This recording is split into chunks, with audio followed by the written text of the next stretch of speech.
Good morning, folks. Welcome back to my channel. If you're not new here, I'm sure you're wondering why the hell I'm filming at work when I'm on maternity leave, and that's because I am filming this a week early. So the time you're watching this, I'm 28 weeks. The time of filming this, I'm 27 weeks. I'm literally only a week off, so this should be pretty accurate. I have not done a pregnancy update in a little bit. I think I was 21 weeks when I did my last one. So here we are. Let's do this one. Let's get it out of the way because a lot has happened. I had my first OB appointment at 24 weeks. Went really well. There wasn't any issues there. Luckily this time I'm not considered a high-risk pregnancy like I was with my last one. So I don't need to see my OB more than one more time, I think. I see him at 36 weeks. So in October will be my next OB appointment. Until then I'm just seeing my GP for now, which is every 4 weeks, I think. Let me tell you, it has been a very overwhelming 2 weeks with appointments and making appointments, and it's just been a lot. Oh my God. We did schedule the C-section for November 18th, so that's very exciting. So now I have a date. I just have to make it to that date. So it's great. We know when we're gonna have the baby. I can put that on the calendar and it's fantastic. The only thing we don't have for that yet is a time because we have to wait for the hospital to call to confirm that. But they did tentatively write 8:30. I did also put in my formal request to have my tubes done while we're doing the C-section, which he didn't question, which is fantastic because I actually had a lot of anxiety over that because I was given a very hard time when I asked to have my tubes tied last time. Obviously that didn't end up happening, but this time he agreed without question. So now that is also scheduled along with my C-section. They'll be done at the same time. And then the other thing, which was very annoying, I didn't think this was gonna have to happen because I'm not a high-risk pregnancy this time. However, apparently this has nothing to do with it, but my BMI pre-pregnancy puts me in the morbidly obese category yet again because I had the same pre-pregnancy weight as I did last time. So because of that, I have to have NSTs done or non-stress tests done every single week from 34 weeks on. October 13th, I think, is when I have my first one booked, and then we're just gonna book them week by week. But oh God, I hope this baby cooperates a lot better than my first did, because if you don't know how NSTs work, they go in, they monitor the baby's heart rate for a minimum of 20 minutes. They have to get like their resting heart rate, their active heart rate. There's something else, I can't remember what it is. Basically their lowest heart rate, their highest heart rate, and then like a baseline, which on average takes 20 minutes, I guess. But I think out of all 5 NSTs I had last time, only one of them took 20 minutes. Just my first one, that was it, which gave me false hope for the future.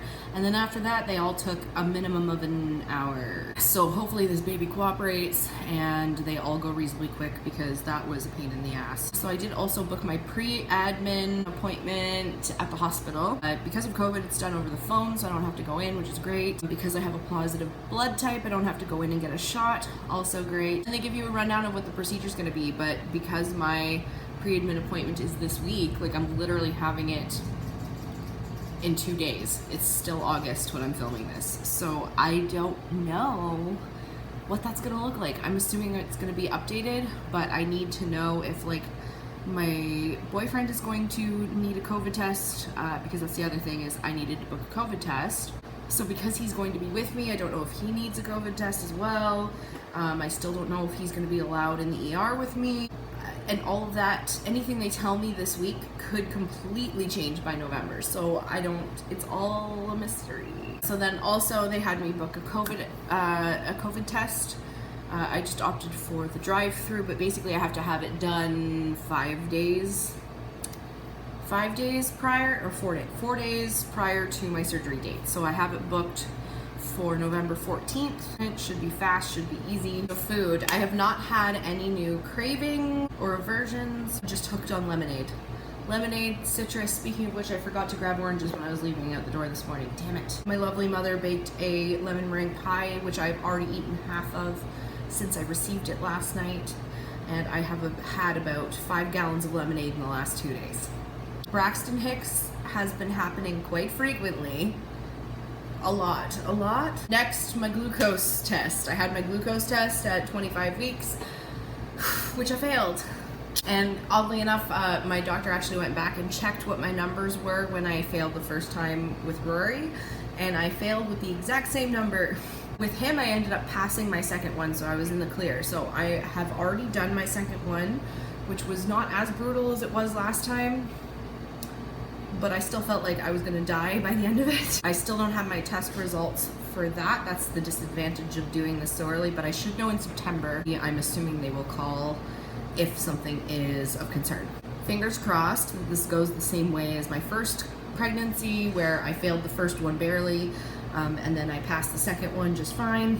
And then lastly, let's show off at the belly. So this is my bump, which actually doesn't look that bad. I've got quite the little man in here. Yeah, I feel like if I do the turn, it looks a little more like a bump. Hello, a baby.